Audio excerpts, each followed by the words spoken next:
आज मैं आपको भारतीय इतिहास के कुछ विषय भाग 2 कक्षा 12 इतिहास का चैप्टर 7 एक साम्राज्य की राजधानी विजयनगर। ठीक है, विजयनगर। इसका पहला प्रश्न है, विजयनगर साम्राज्य की स्थापना किसके द्वारा की गई थी?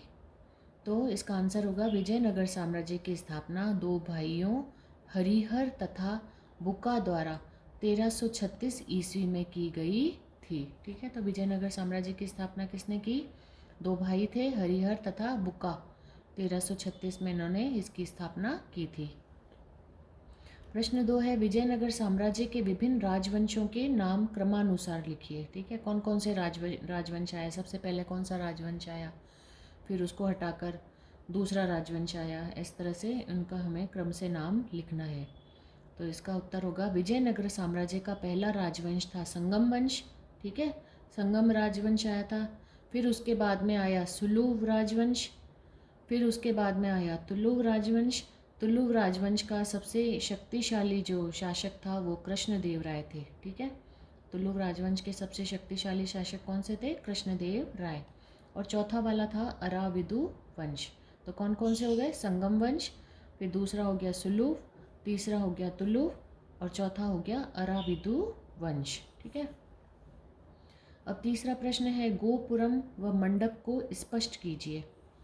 तो गोपुरम, विजयनगर में विशाल स्तर पर संरचनाएं बनाई गई। ठीक है, विजयनगर जो शहर था उसके अंदर बड़ी बड़ी संरचनाएं बनाई गई जो राजकीय सत्ता की प्रतीक थी। मतलब जो भी राजा होता था वो अपनी वो प्रभुता दिखाने के लिए, है ना, ये वाली संरचनाएं बनाते थे। उदाहरण है इसके राय गोपुरम अथवा राजकीय प्रवेश द्वार, और ये बड़े बड़े प्रवेश द्वार होते थे। ठीक है, इन गोपुरम के सामने केंद्रीय देवालयों की मीनारें बहुत ही छोटी दिखाई देती थी। ये गोपुरम या विशाल दरवाजे दूर से ही मंदिर के होने का संकेत देते थे। मतलब गोपुरम, जहाँ पे भी ये गोपुरम बने हुए होते थे ना, मतलब गोपुरम यानी बड़े बड़े दरवाजे होते थे, बहुत बड़े बड़े विशाल दरवाजे, और दूर से ही वो नज़र आते थे। और जहाँ पे ये दरवाजे होते थे बने हुए, बस वहाँ पे समझ जाओ कि वहाँ आगे जाके क्या होगा? मंदिर होगा। ठीक है, तो मंदिर होने के संकेत देते थे। ठीक है, तो ये गोपुरम हो गया। गोपुरम यानी क्या होते थे? बहुत बड़े बड़े विशाल दरवाजे होते थे। वो किसी न किसी खुशी के उपलक्ष्य में ये राजा के द्वारा बनवाए जाते थे। जैसे मान लो कोई जीत उसने हासिल की तब, या परिवार में कोई खुशी का माहौल है, इस तरह से मतलब कोई भी ऐसा खुशी का कारण होता था जब ये गोपुरम बनाए जाते थे। विजय की प्रतीक समझो होते थे एक तरह से। अब ये दूसरा है मंडप। अन्य विशिष्ट अभिलक्षणों में मंडप तथा लंबे स्तंभों वाले गलियारे सम्मिलित है। मंडप क्या होते थे कि ये लंबे स्तंभ, बड़े बड़े स्तंभ होते थे इस पे। ठीक है, और वो गलियारों में लगे हुए होते थे ये स्तंभ, और ये प्राय मंदिर परिसर में स्थित देव स्थलों के चारों ओर बने थे। और ये कहाँ पे होते थे? मंडप। मंडप यानी समझ लो एक स्टेज टाइप से होता था, और वहाँ पे बड़े बड़े स्तंभ लगे हुए होते थे, पत्थर के स्तंभ, लकड़ी के स्तंभ। अब लकड़ी के स्तंभ तो अब ख़त्म हो चुके हैं, जो पत्थर के स्तंभ है वो अभी तक हैं वहाँ पर। ठीक है, तो ये देव स्थलों के चारों ओर बने थे, जैसे कि कल्याण मंडप। आप इस कल्याण मंडप को देखना, हमारी किताब के अंदर ये भारतीय इतिहास की जो ये है भाग 2, उसके अंदर ये कल्याण मंडप दिया हुआ है। ठीक है, पत्थर का बना हुआ है, स्टेज टाइप से है। जैसे दूल्हा दुल्हन की मैरिज होती है तो वो नहीं बना हुआ होता एक मंडप सा, बस इसी तरह के ये मंडप है ना। ठीक है, अब है महानवमी डिब्बा संरचना को स्पष्ट कीजिए। चौथा प्रश्न है, महानवमी डिब्बा संरचना को स्पष्ट कीजिए। महानवमी डिब्बा विजयनगर के सबसे ऊंचे स्थानों में से एक स्थित एक विशालकाय मंच है। मतलब ये महानवमी जो डिब्बा संरचना वहाँ पे बनी हुई है ना, एक बहुत बड़ा मंच है, विशाल मंच। मंच जो होता है ना वो ज़मीन से बहुत ज़्यादा ऊपर उठाकर बनाया जाता है, उसी को मंच कहा जाता है। इसका आधार लगभग 1100 वर्ग फीट तथा ऊंचाई इसकी कितनी है? 40 फीट। मतलब 40 फीट ऊंचा है वो, और उसका आधार जो है ना बना हुआ है ना, वो कितना है? 1100 वर्ग फीट। इस पर लकड़ी की बनी संरचना होती थी। महानवमी डिब्बा से जुड़े अनुष्ठान संभवतः महानवमी से संबंधित थे। मतलब इसीलिए इसका नाम ही महानवमी डिब्बा रखा हुआ है। जो भी अनुष्ठान होते थे ना वहाँ पे, पूजा पाठ वगैरह जो भी होते थे, तो वो महानवमी से संबंधित ही होते थे। इस अवसर पर विजयनगर के शासक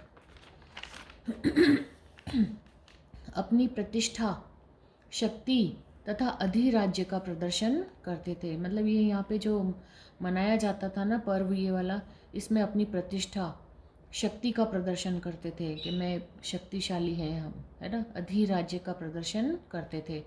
इस अवसर पर मूर्ति की पूजा होती थी, राज्य के अश्व की पूजा, घोड़े वगैरह जो होते थे उनकी पूजा होती थी, भैंसों तथा जानवरों की बलि दी जाती थी। इस वक्त अनुष्ठानों का आयोजन किया जाता था। अधीनस्थ राजाओं के द्वारा सम्राट व उसके अतिथियों को विभिन्न भेंट प्रदान की जाती थी। जो इनके अंडर में राजा काम करते थे ना, जो राजा इनके अंडर में थे, वो क्या करते थे, सम्राट है ना, जो मेन सम्राट था, और उसके जो गेस्ट वगैरह जिनको वो बुलाता था, उनको सभी को भेंट प्रदान करते थे।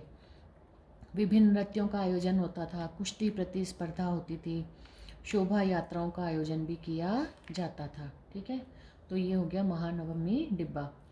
अब है प्रश्न, कमल महल की स्थापत्य कला को समझाइए। यहाँ पे कमल महल भी है, तो उसकी स्थापत्य कला को बताना है। लोटस महल विजयनगर के राजकीय केंद्र के सबसे सुंदर भवनों में से एक था। ये लोटस महल या कमल महल विजयनगर के राजकीय केंद्र, जो राजकीय केंद्र था ना, जहाँ पे राजा महाराजा ये जो रहते थे, है ना, वहाँ जो प्रशासन वगैरह चलता था, तो वो राजकीय केंद्र के सबसे सुंदर भवनों में से एक था। इसे यह नाम 19वीं शताब्दी में अंग्रेज यात्रियों ने दिया था। ये कमल महल क्योंकि उसकी आकृति कैसे है, लोटस के समान है, तो जो अंग्रेज यात्री आए थे ना, उन्होंने इसका नाम क्या दिया था, लोटस महल। कर्नल मैकेंजी के अनुसार यह एक परिषदीय सदन था। कर्नल मैकेंजी ने क्या बताया इसके बारे में, कि यह एक परिषदीय सदन था जहां राजा अपने परामर्शदाताओं से मिलता था। मतलब कोई भी डिस्कशन करना हो, कोई किसी मामले में राय वगैरह लेनी करनी हो, ठीक है, तो यहाँ पे ये परामर्शदाताओं से मिलता था यहाँ पर। यह अत्यंत भव्य व इसका स्थापत्य उच्च कोटि का था। मतलब ये बहुत भव्य बना हुआ है, विशाल बना हुआ है, और इसकी स्थापत्य कला भी जो है ना वो बहुत ज़्यादा अच्छी है। ठीक है, तो ये हो गया कमल महल के बारे में। अब है हजार राम मंदिर कहाँ स्थित है। यह मंदिर विजयनगर शहर के राजकीय केंद्र में स्थित है। मतलब जहाँ पे ये कमल महल है वहीं आसपास में ये हजार राम मंदिर भी है। ठीक है, अब है प्रश्न, विजयनगर राज्य के दो विशिष्ट मंदिरों के नाम लिखिए, है ना। तो एक तो हो गया विरूपाक्ष मंदिर, एक है विट्ठल मंदिर। कोई से भी दो नाम लिखने हैं आपको, जो भी याद हो लिख सकते हैं। तो विजयनगर राज्य के दो विशिष्ट मंदिरों के नाम लिखिए, विरूपाक्ष मंदिर और विट्ठल मंदिर। हम्पी नाम का आविर्भाव किस प्रकार हुआ। ये छोटे छोटे प्रश्न अति लघुतरात्मक प्रश्न हैं। ठीक है, हम्पी नाम का आविर्भाव किस प्रकार हुआ। तो हम्पी नाम कैसे दिया गया भाई, हम्पी यहाँ की स्थानीय मातृ देवी पंपा देवी के नाम से हम्पी नाम का आविर्भाव हुआ। ठीक है, यहाँ की कोई मातृ देवी है पंपा देवी, और उसी के नाम से इसका नाम दिया गया हम्पी। अमर नायक कौन थे। अमर नायक कौन होते थे भाई, तो अमर नायक सैनिक कमांडर होते थे। ठीक है, जो कि सेना के अंदर होते थे, उच्च पद पर होते थे। विजयनगर के शासक कृष्णदेव राय ने कौन सी कृति लिखी, मतलब कौन सी किताब लिखी उन्होंने। ठीक है, विजयनगर के शासक कृष्णदेव राय ने कौन सी कृति लिखी, तो अमुक्त मलयद। ठीक है, कौन सी किताब लिखी थी उन्होंने, याद कर लेना, ऐसे क्वेश्चन इंपॉर्टेंट ही होते हैं। अमुक्त मलयद, और कौन सी भाषा वहाँ पे पता ही है, दक्षिण में कौन सी भाषा, तेलुगु भाषा में। कौन सी भाषा चलती है, तेलुगु चलती है, तो तेलुगु भाषा में उन्होंने अमुक्त मलयद लिखी। ठीक है, आप इसे भी लाइक कर देना, सब्सक्राइब कर देना चैनल को, शेयर कमेंट सब कुछ कर देना। धन्यवाद।